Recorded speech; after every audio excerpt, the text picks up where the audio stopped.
Hello, this is Victor. I'm here with a new 40k tactical video, and this time I want to cover the reserves in 40k. So the reserve is a thing that you have to take into account when you are deploying, but I think it's better that you take it even into account when you are building the list. So you have to know when you put in something in reserve, what is the function this unit will do. If it's going to deep strike, if it's going to outflank. So all these things you have to take into account when you put in reserve. And I think that when you have to start thinking if you're going to use reserves or not is when you're building up the list. Because in the list, or when you are doing the list, there can be some abilities, some equipment or that can help you in tweaking or in triggering the reserve or in manipulating the reserve, I would say. For example, deep strike. Normally deep strike terminators are most common put in reserve, but it's always the best choice. You have to think twice when you're doing that, because this unit, if you don't have any manipulation on the reserve, have 66% of appearing on the second turn, but also have some chances to appear on the third turn, and maybe you have to wait until the fourth turn. If the unit is appearing in the fourth turn, maybe it's too late for you to make use of this unit. So the first thing we have to think when we're building up a list is, I'm going to use the reserve, I'm going to use some of the special rules like deep strike, outflank, and what is the percentage of your army that you are going to put in reserve. There are some units that it's mandatory that you have to put in reserve. These are the flyers. You cannot escape from that. There are units that you have a choice and have some abilities to come into battle, and there are units that they don't have any ability to come into battle, but maybe you want to keep in reserve. So why you want to use the reserves, and what are the different uses that you can do of the reserve? What people is using reserve? So normally the first recommendation is, if you don't manipulate reserve, I will put a small portion of your army. Then the first thing you have to think is, what is the mission of the unit that you put in reserve? For example, the Terminators I was talking before. Maybe you're using this unit to do some disruption at the enemy backward, or to kill some key objectives of your enemy. So here you have to be very careful if you can control or not your reserve. For example, if you're using drop pods or something that or you're using Deathwind, you know for sure when this unit will appear. So you can base your strategy and you can use your strategy to maximize this. On the other side, if you're using, for example, normal deep strike terminators, you're not going to control when these terminators will arise. So you have to be very careful when you do your strategy, and you will need most likely a plan B in case the reserves are not coming in time. The other function of the reserve, for example, is to use very cheap units to keep them alive longer, and to use them at the end of the battle to score points. This was used a lot in the past when especially if you don't use milestone missions.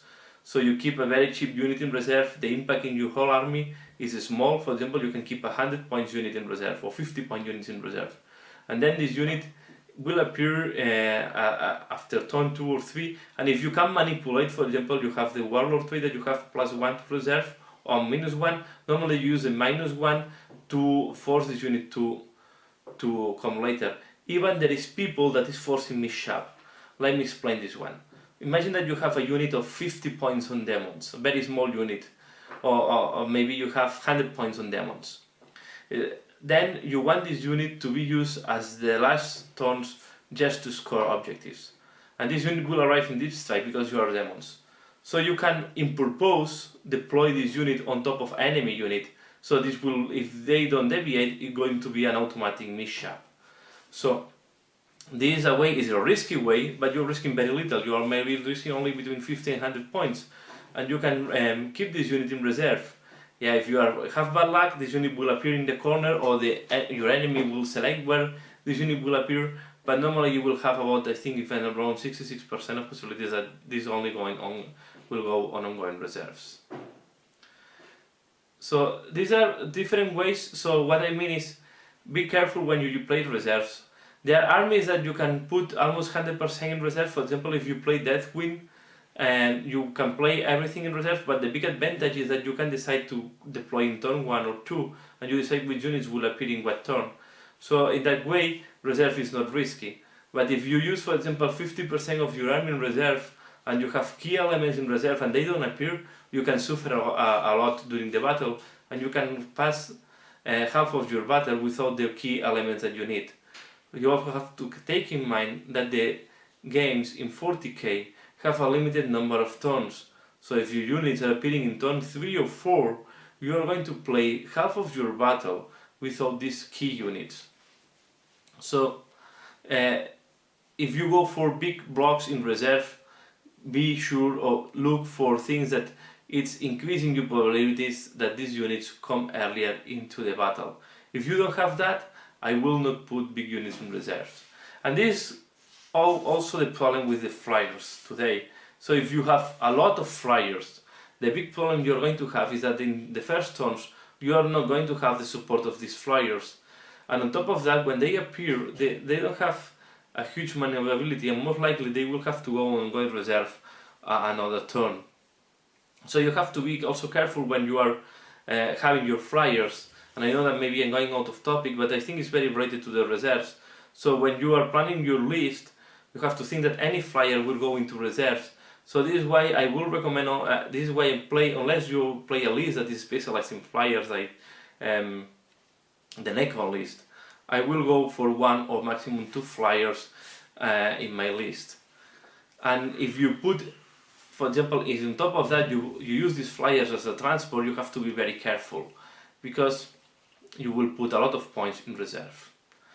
The ways that I use reserve and ways that I'm happy how the reserve work for me is, for example, I'm forced to have the Vendetta in reserve, and then what I do is I put a special a squad with special weapons in, so it's only 6 garments. What is the function of this unit is a suicidal unit that once the Vendetta is coming in, I can deploy this unit next to the enemy, and they have demolition charge, and I can use this demolition charge with key objectives.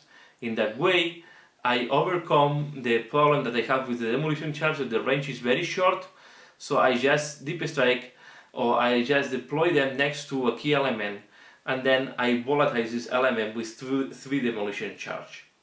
It's a risky one. If I fail, I know I'm going to lose about, if I don't remember bad, it's between 6 to 70 points. Okay, I will lose these points, but it's not a massive loss for my army, and it's just another key, another tool that I can use in case I need it. And if I don't need it, I'm not investing a big amount of points.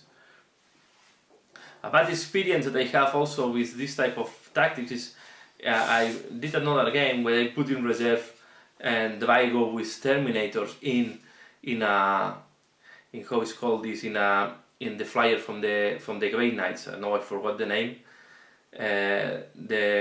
Stone Raven. So the problem is, when I come into battle, the Stone Raven was killed down and most of my Terminators just died. So you have to be careful, because, and on top of that, I remember that the Stone Raven just arrived on turn 3 or 4 when I was almost vaporized from the battlefield, because I didn't have, it was I think 150 points, so I had to invest more than 1/3 of my army into reserves. So I was very outnumbered by the enemy. So this is a big watch out. In turn 2, 1, 2, or even 3, you can be outnumbered by your enemy if you put a lot of reserves, and then you can be vaporized from the battlefield. So you also have to be careful that you are not eliminated, and then you lose the battle because you don't have any miniature on the battlefield. So I think here I just give some touch on reserves.